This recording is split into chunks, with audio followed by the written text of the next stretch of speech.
Hello everyone, and welcome to the last video for this course on minimal surface harmonic maps and balance for Laplace eigenvalues.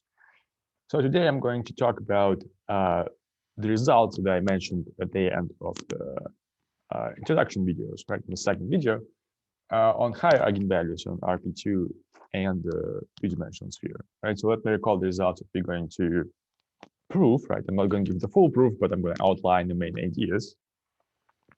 So the first result is that for kth eigenvalue in a sphere, the maximal value is 8 pi k. And let me recall you the picture here, right? So this is the reference. I would suggest that the introduction and the appendix to this paper are the best thing to look at if it's the first time reading this. And let me recall to you that the picture you should have in mind is that the kth eigenvalue is achieved on k spheres touching together, right? So it's not achieved on a smooth metric, but there's a sequence of metrics converging to this degenerate picture where this value is achieved. And then the similar result for lambda k of, sorry, this should be lambda k of RP². Let me correct this. So this should be RP². Right, so the same result for the projective plane. And again, the picture you should have in mind is RP², which I cannot quite draw, RP² and plus k minus 1 spheres. Right, again, for k bigger or equal to 2, there are no maximal metrics. And the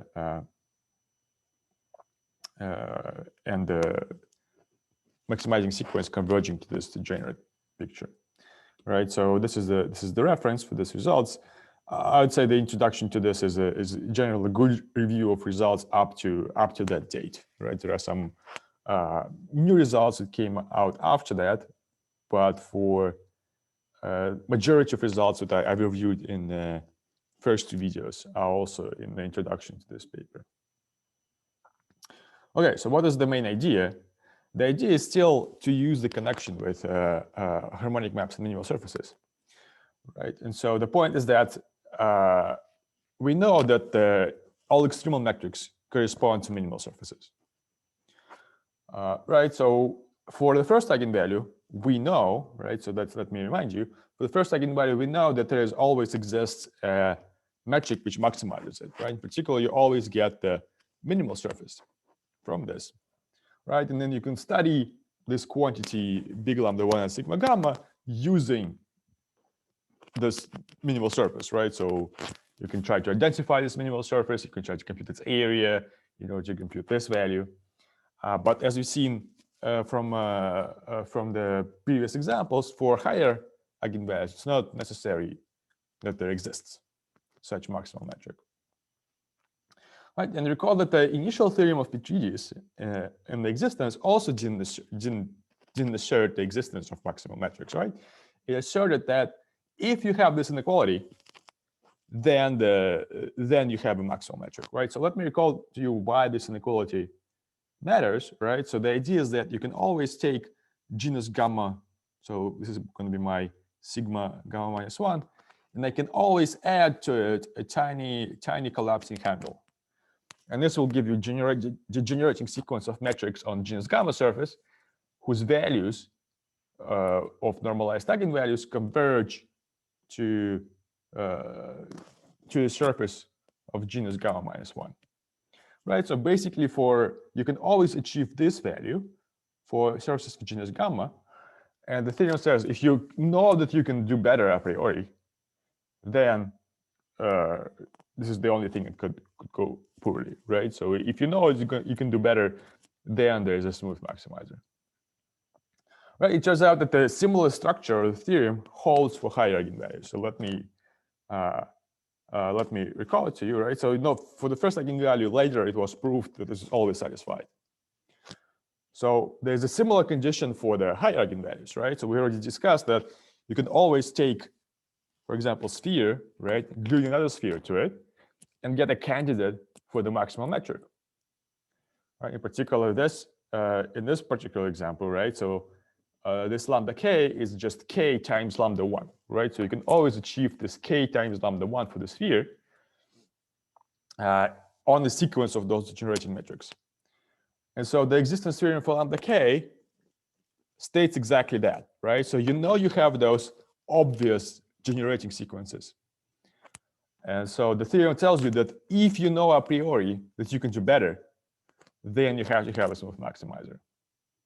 Right now, there are many ways you can glue those things together, and so the formal statement is like this, right? So we assume here that M is S2 RP2, right? Otherwise, you'll have to deal with like two tori gluing together to form a genus 2 surface. You can do that, but it's just the formula becomes longer. And suppose that lambda k of M is significantly bigger than this quantity, right? And this quantity on the right-hand side is exactly the quantity which you can achieve by gluing maximizers for lower eigenvalues together, right? So as long, theorem basically tells you, as long as you don't have this obvious degeneration, then you have a smooth maximal metric. And so, in particular, if you have a smooth maximal metric, right, you have the corresponding minimal surface, and you can try to use the methods of minimal surfaces to attack this problem. So, as we already know, right, I already spoiled for you the result. This result is not, this inequality will not be true for higher eigenvalues in the sphere on RP2, right? And that's actually, but this theorem allows you to have the following approach to the problem, right? So you assume that you have this inequality. Assuming this inequality, you get the minimal immersion, right? So assume this strict inequality. It tells you that there exists a maximal metric for lambda k. The existence of maximal metrics are in particular extremal, right? It gives you minimal immersion to the sphere. So we'd like to get some sort of contradiction from this, right? So what are the properties of this minimal immersion? So one property is that the components of phi are lambda k eigenfunctions, right? So this is the extremality condition that we discussed last video. And the second property is that the area is large, right? So you recall that for minimal surfaces, the corresponding eigenvalue equals 2, right? So, for example, in the last video, they had this equation lambda delta phi Laplacian phi equals twice phi, right? So for induced metric, this is exactly where this 2 comes from, right? So we have those two conditions, right? And why is it area large, right? Because if you go back, this big lambda k of M would be lambda k of M, which is 2, times the area, right? So if you move 2 to the right-hand side, area is bigger than this quantity, right? And this quantity is pretty large, right? So I denote this without, I don't want to write the whole inequality, but informally I say that the area is large, right?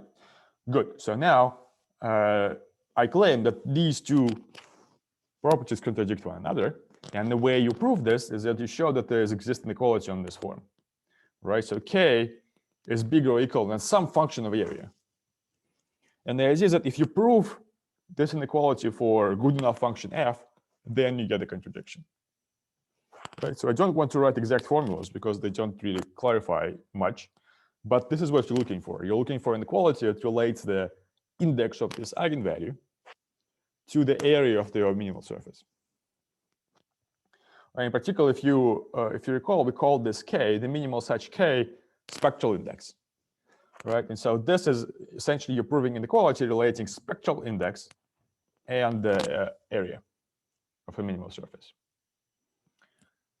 And so let's see how one can obtain such inequality for spheres and RP2, right? So I should say that this strategy is not necessarily limited to S2 and RP2, right? You could try to do the same strategy for other surfaces, right? And again, everything will be reduced to inequalities of this form. If you can prove inequalities of this form, then you can prove sharp upper bounds for any metric on the surface. Okay, so let's see. So for S2 and RP2, there's very nice structure space of minimal immersions, right? So there's a very beautiful description of the corresponding modular space. Let me give you the first taste of it. So first, I'll call immersion linearly full if the image does not lie in a proper subsphere, right? So this just say that the span of the image is the whole space, right? Otherwise, we could consider this as a map to a smaller subsphere. And so theorem of Calabi-Barbosa, so this is initial description of modular space. So suppose you have a harmonic map from S2 to Sn.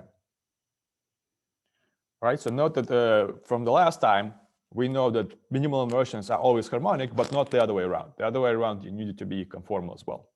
Well, it turns out that if you start from a sphere S2, then it's always conformal. In particular phi, it's always branch minimal immersion. It's already surprising. Second fact is that the energy, right, which is the same as the area in the induced metric, is 4 pi times integer. Right, and this integer equals to degree. It's called degree of phi, right? And it's called degree because if your n equals 2 and phi is just the branched cover of a sphere, it coincides with the usual degree. And finally, there is this statement which we'll not be using too much, but you have that n is even and degree is bounded from below. And moreover, you can prove so I will prove this statement and this statement a bit later. And the rest is, you can also prove using the same methods, but I didn't want to spend time doing that. And I should say that a similar statement holds for maps from RP² to Sn, right? So what is the map from RP² to Sn? You can always just lift it, map from RP² to map to S2, right? And this is going to be harmonic map from S2 to Sn, which is symmetric under antipodal map. Right, in particular, if you lift all the objects up, you get corresponding statements for RP². All right, so I would say that this is the most surprising statement, that the energy is actually quantized by an integer, 4 pi times integer. Right, so let's see where does this come from? And the main idea is that to use Riemann surface theory, right? So complex analysis. The first observation here, which is maybe some of you are familiar with already, is that any orientable Riemannian surface has a complex structure. Right? It's actually a Riemann surface, not just Riemannian surface. Right? So let's start with such a thing. You can obviously define the almost complex structure, right? So just the endomorphism of the tangent bundle such that its square is -1, right? Just by rotation by pi over 2 in a counterclockwise direction, right? So here we're using the bit surface, right? So we can obviously define rotation in counterclockwise direction by orientability of the surface, right? So this is a almost complex structure, but it doesn't quite say that it's a complex manifold, right? So you need to show that the corresponding condition of integrability is satisfied. And this could be done using the so-called isothermal coordinates. Right, so on the surface, in any neighborhood, there exist coordinates where the metric is conformal to a flat metric. Right, just e to the omega. This omega here is a function times dx plus dy squared. And if you do the computation, integrability computation, right? So it's some sort of you need to check that corresponding Nienhuis tensor vanishes. If you do the computation with this tensor in those coordinates, it's very straightforward to see that the tensor vanishes, which means that J is integrable, which means that M is one-dimensional complex manifold. Right, and note that the one observation here is that this structure of complex manifold only depends on the rotation. Right, it doesn't depend on the lengths of vectors. So this actually associates the complex structure to any conformal class of metrics, not just a single metric. Right, M with conformal class, you get automatically complex manifold. Right, so this is very fundamental, and if your problem involves surfaces in any way, this probably comes up in one way or another. Right, so fun fact from this is that so theory of Riemann surfaces tells you there is only one complex structure in S2, and this in particular implies that there is only one conformal class on S2. Right, and so this kind of hints at you that indeed the only because there's only one conformal class up to geomorphism, being conformal, you almost always are conformal, right? Because there's only one conformal class. So it doesn't quite work that way because of this diffeomorphism. So we still need to prove the fact that if you have a harmonic map, then it's automatically conformal if you start from S2, right? So let's do this. So we have a map, which is harmonic. And the idea is to express the condition of being conformal as some sort of complex condition. And the convenient way to do this is to complexify this Rn+1 and consider the C bilinear inner product, right? So my round brackets will be bilinear product. So it's C bilinear, so it's not positive definite in any way. And the Hermitian product is just this. And we define the following thing, right? So we have our map phi. First, we note that this is true, right? So phi, if you pair phi with dz phi, it's 0. This is obvious because you can take phi and just differentiate it, right? So you know that phi is identically 1. If you differentiate it, you get twice dz phi, right? So here dz for me is just some local complex coordinate, and just differentiating in that direction, right? So this is just by differentiating phi equals 1. And let's consider this object, right? So dz phi, dz squared. So this is a bidifferential, right? So it's not a two form. There are no two forms, such two forms on the surface, right? But it is bidifferential. So it's a section of a symmetric product of a cotangent bundle with itself, right? So it's a bilinear form on a tangent bundle. And let's compute the antiderivative of this, dz bar of this, right? So what is this? If we apply dz bar to this quantity, you get this. But now dz bar dz, this is actually just Laplacian times something, right? So dz bar dz, this is some function f times Laplacian, right? So you can check it in the local coordinates, for example, in R2, right? So dz bar dz just coincides with Laplacian. And the same is true on any surface. In particular, this is parallel to phi itself, right? So it's some function f times phi, and this all product is dz phi, right? So this is Laplacian applied to phi. For harmonic maps, Laplacian applied to phi is parallel to phi itself. So this equals to the product of phi with dz phi, which gives you 0 by this observation. All right, so what you get is that omega is actually holomorphic bidifferential. And the key statement that you have is that on a sphere, there are no such things. On a sphere, the only holomorphic bidifferential is 0.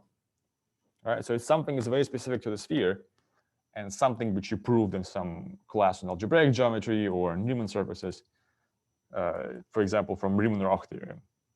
You can prove that any holomorphic bidifferential has to vanish.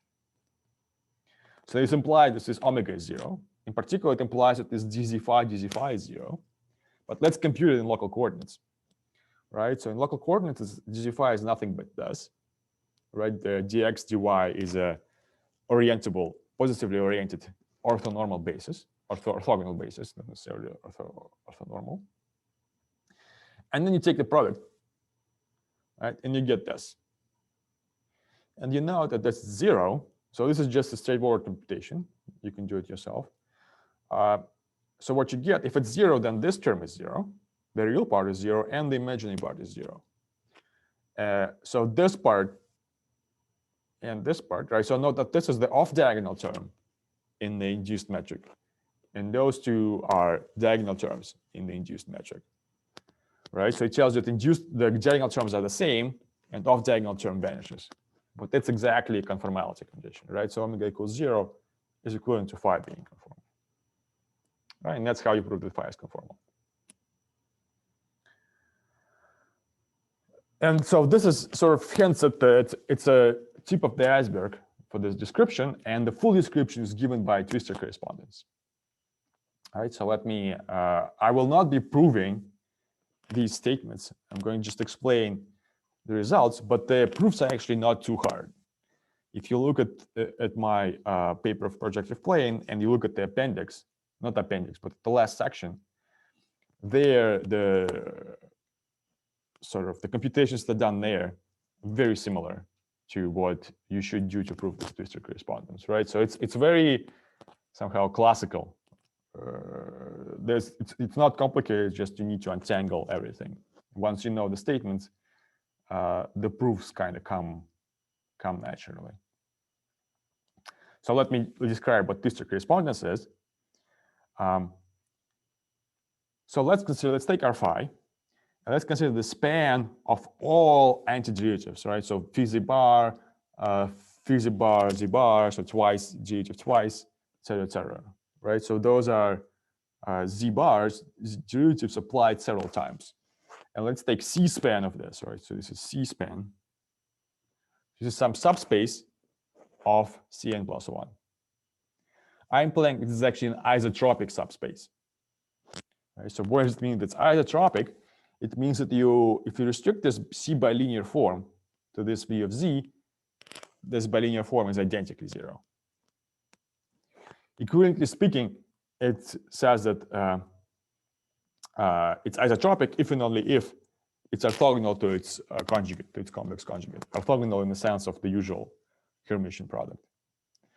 Right, and the way to prove this is basically the same argument as before, but applied inductively, right? So for example, this one tells you that phi z bar dot phi z bar is 0.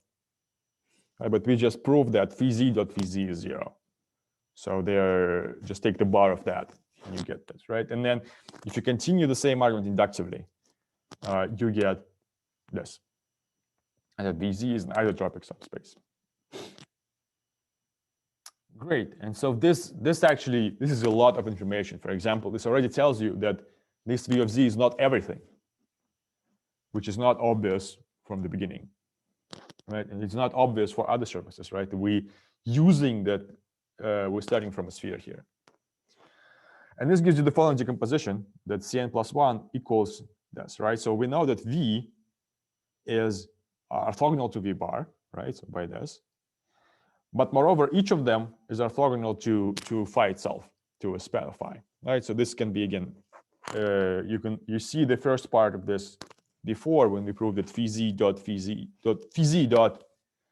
let me write it down, right? So we already seen that phi z, phi is 0, right? So this is one part of that, and then you can again apply induction to show that the whole V is orthogonal to phi. This already tells you that n has to be equal to 2m, and dimension of V is m, right? Because dimension of those two things is the same, and dimension of this is 1.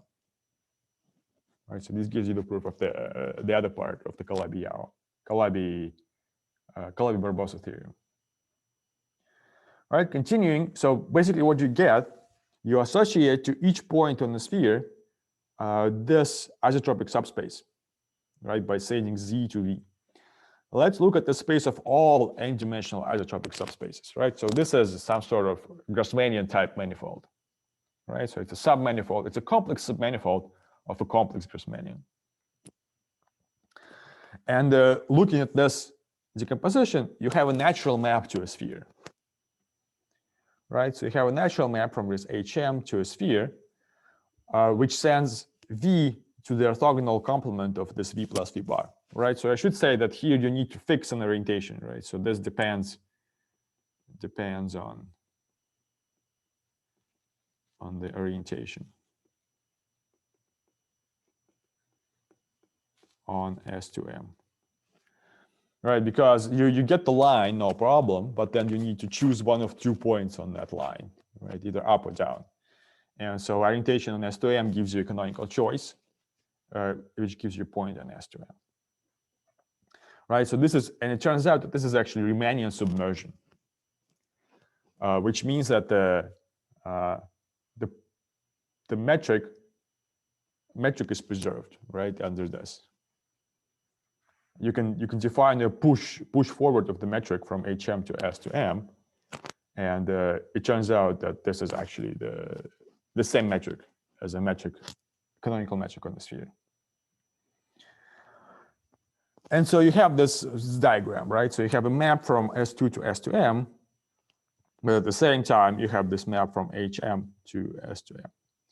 And the whole idea of Twistor correspondence is that you want to replace, so it is a very sort of meta term, right? It describes many things. The idea of twistors is that you want to replace some sort of analytical object, like harmonic maps to S to M, by a complex object to a different space, right? So in this case, it's complex object to HM, such that via this, after the composition, they become the usual analytic objects, right? So the idea is to use complex geometry to study usual geometry, real geometry, right? And that's what's happening here. You have this map that associates to each z the space V of z, and it sends S2 to this H to M. And it turns out that this psi is a holomorphic map, right? So H to M has a natural structure of a complex manifold, right? So it's described in complex terms. It's a subspaces in a Grassmannian, such that the complex C bilinear form is zero on them, right? So it turns out it's a Kähler submanifold of the usual Grassmannian. And it turns out that if phi is harmonic, then this map is holomorphic. Moreover, it's horizontal. What do I mean by horizontal? It means that it's orthogonal to a vertical. So there is in a tangent space of HM, there is a vertical part, which is the kernel of the Riemannian submersion, right? So there's a vertical vectors which go to zero on the sphere. And the orthogonal part to it is called horizontal, right? And so horizontal maps are the ones which send vectors in S2 to this horizontal part, right? And it turns out that this psi of z is not only holomorphic but also horizontal. Moreover, it turns out that converse is true. If you start from a holomorphic horizontal map to HM and you take its projection, then this the composition is a harmonic map to a sphere. And this is what's called Twistor correspondence, right? So you associate to each harmonic map this holomorphic horizontal map and vice versa. And this is what I mean by meta idea of Twistor correspondence, is that you study some analytical objects via their complex counterparts, right? So you can study those psi using tools of complex geometry, which you could not apply to S2M. And so what are we, so this is already quite, I think it's quite interesting and surprising. And so how do we use this to prove the theorem about the eigenvalues? So there is a natural action of a certain group on this HM, right? So the group that preserves the bilinear product, right? So we have this C bilinear product. This is a group that preserves this bilinear product. And it naturally acts on this Twistor space, right? HM is called Twistor space. And the result, it actually acts on phi. So it's not too hard to check that if you start from a horizontal holomorphic map, then A applied to psi just to each pointwise, it's obvious that it's still holomorphic. It takes a little bit work to check that it's still horizontal, right? So you can define the action of this group on the harmonic map via this Twistor projection, right? And this is fundamental to what we're about to do. Basically, if you have an action of some group, a natural thing to try is to simplify whatever you want to prove by using the action of this group. If your quantities that you're keeping track of are invariant under this action, then you're golden, right? You can try to simplify your map and then directly check for a simpler map. And that's our approach here as well. So first of all, the area of phi, right? So the area of phi would be the same as area of psi. This is part of being horizontal, property of being horizontal. And if you know about maps between Kähler manifolds, you have that the area of psi is always equal to 4 pi times the degree of psi, right? So the degree of psi is just a, you take a Kähler form on HM, you pull it back, and you see what is the integral of this Kähler form, right? And it's always just 4 pi times this degree. And it's again, somewhat elementary to check that the action of A actually preserves the degree. Right? Essentially, what you have is that this map psi, it's mapped by polynomials, right? And degree of that polynomial is exactly degree of this psi. But A itself is a linear transformation of those polynomials, right? It's a linear change of coordinates. Therefore, the degree of polynomials remains the same, and so it preserves the degree, and therefore it preserves the area. Right, so it preserves one of the quantities that we care about. Recall that we care about the area of the minimal surface, and we care about the spectral index K. So this is much less obvious, but this is the result of Itziri, who showed that the action of this group actually preserves the spectral index. And this is very non-trivial. Right, so this takes a while to prove. But once you know this, you're now in a position to prove the theorem. Right, so the idea now is to use this action to simplify your map to an extent where you can check everything directly. To simplify your harmonic map so that everything can be checked by hand or in some other way. It turns out the way to simplify is the following. So you can find one parametric subgroups in this group SO. If you apply those one, so the main advantage of this group is that this group is not compact, right? So you can take the rays going to infinity in this group, and you can pick it in a special way so that AT phi, those maps, will converge to some map in a smaller sphere, right? So you can use non-compactness of the group that acts to collapse one of the dimensions, right? So you can have them converge, you have those harmonic maps converge to a map to a smaller subsphere. And then you restrict yourself to the smaller sphere and you repeat the process again. As a result, you can reduce to the case where M is equal 1, right? So you can reduce to the case where M equals 1. So you consider just harmonic maps from S2 to S2. And those maps are just harmonic maps, right? So those are just polynomial, just rational functions of degree D from S2 to S2, right? And there you can more or less check it by hand. There's still some argument to do, but for those maps, you can check the statement, the inequality between the spectral index and the area by hand, right? So this is the idea. You have a Twistor correspondence, which allows you to define the action of this non-compact group, right? So this action is not at all straightforward, and then you use that action to reduce everything to a simpler case. And so let me just conclude the last couple slides to explain what is the difference between this approach and approach to lambda K of RP2. Right. So what is the natural thing to do, right? So as I already outlined, you have the map from RP2 to S2n.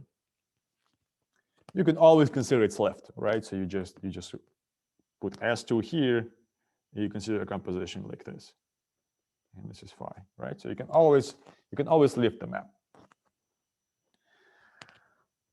right? And the natural thing to do is to try, and then again you have the same kind of Twistor correspondence for this lifted map phi.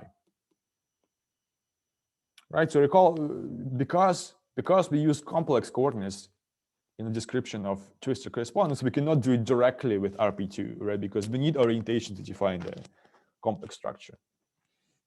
Right, so we have to, if we want to use this Twistor complex analysis business, we have to lift it to S2 and then do something there. However, the first major setback is that the spectral index of phi of the left is not related in any way to the spectral index of phi tilde. Right, so there's no good control on them. For example, if you consider the usual RP2, right, so the first eigenvalue on the sphere, on the round sphere, is not the first eigenvalue in RP2, right? This is anti-symmetric, and the first eigenvalue in RP2 is actually the fourth eigenvalue on S2. So there's not, it's impossible to show any sort of inequalities between them, right? So there's no direct passage from spectral index of phi to the spectral index of phi tilde. Moreover, the following is a bigger setback, is that if you apply Twistor transformation, right, like this, to phi, it's no longer a lift of something, right? So transformation S4, SO, they don't preserve the maps to RP2. And the basic reason for that is that the condition of being symmetric, antipodally symmetric, is anti-holomorphic condition, but precisely because it changes orientation, so it changes the complex structure to the sort of the opposite, the conjugate complex structure, right? So condition of being symmetric respect to antipodal map is an anti-holomorphic condition, but this action is holomorphic. So, right, so when you do this holomorphic action, it does not preserve the anti-holomorphic symmetry condition. All right, so particularly you don't have this action on the modular space of maps from RP2. All right, so all these problems seem to be very prohibitive, right? So it's unclear how to circumvent them to prove the result by the same methods. And so you have to have some new idea. So let me describe the new idea, is to relate everything to sort of intermediate quantity. And this intermediate quantity turns out to be the energy index, which is the Morse index of phi as a critical point of energy. And it turns out in this case, right, so for maps from S2 and RP2, harmonic maps are the same as minimal maps, minimal immersions. So it's the same as the usual index of a minimal map, if you're familiar with that. All right, but if you're not familiar with that, but you're familiar with Morse theory, right? So we know that any phi tilde is the critical point of energy. And so just look at it as a usual finitely dimensional space. Index is just the number of directions, the dimension of directions in which the energy decreases. Right, so this is the energy index. And it turns out that using this quantity, you can actually do something. Right, so first, it turns out that the spectral index is related to this energy index in the right direction. Right, so recall that we're looking for inequality spectral index bigger or equal than something of area.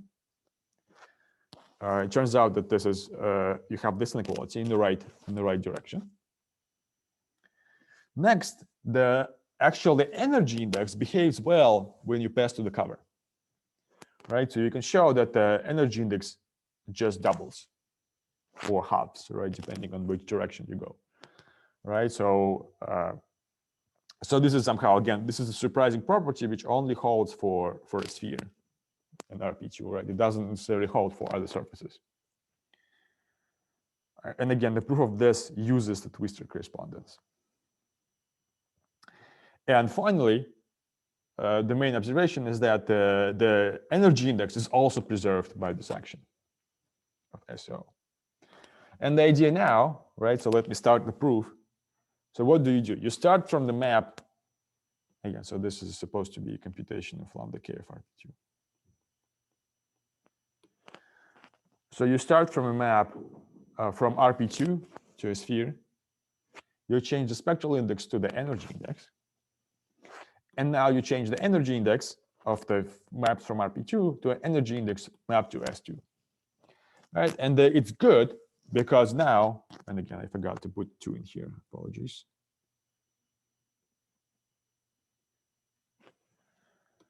The advantage of all this is that now you're looking for an equality of energy index bigger or equal than some area of function of an area. And that you can do using the action of a Twistor group, action of SOC. All right, so the use invariance under this group to prove the inequality of the form index bigger than some function of area. And basically, you do the same exact trick as before, right? You reduce it to the map to S2, where everything is much easier. And in the process, what you do is you actually obtain inequality of this form. And inequality of this form is is of independent interest, right? So it is the lower bound for the Morse index of a minimal surface in terms of the area of a minimal surface, right? Which are bounds of this form are of tremendous interest in geometric analysis, and this is one way to obtain them. So let me just finish from key takeaways from this particular video.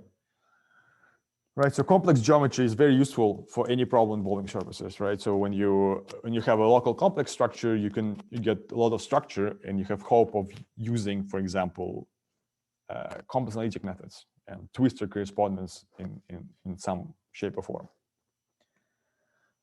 Right, so Twistor correspondence is also intriguing idea in general. So it works well when you have a map to, for example, to Sn or a map to Riemannian. For general manifolds, it doesn't work that well, but oh well, right? But this is, if you're looking at the maps to some very symmetric spaces, Twistor correspondence might be useful for the problem that you're considering. And finally, I want to again touch on this interaction of spectral theory and minimal surfaces, right? So on the previous 3 videos, we were mainly using the correspondence in this direction, right? So that we used results about minimal surfaces to conclude something about spectral theory. But this last argument with RP² gives you the example of the opposing direction, right? So we actually use spectral theory to get an estimate for the energy index, right? And this is something which goes in the opposite direction, right? You need zero spectral theory to obtain something for minimal surfaces. And finally, I want to finish with some open questions, right? So there's many open questions in this area. For example, what happens for other surfaces where Twistor correspondence is doesn't quite work that well? For like torus, for example. Torus is the first non-trivial case where we don't know quite what happens for higher eigenvalues. Another question is, so the index bounds that we obtain in this RP² argument, they are all very close to being optimal. And so it would be great to either show that they're optimal or maybe find a way to improve them a little bit so that they become optimal. Also, very interesting question. And that's it. So I'd like to thank you for listening up until this point. Hopefully you learned something.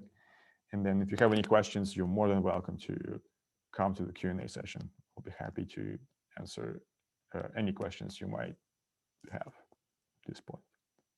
All right, thank you.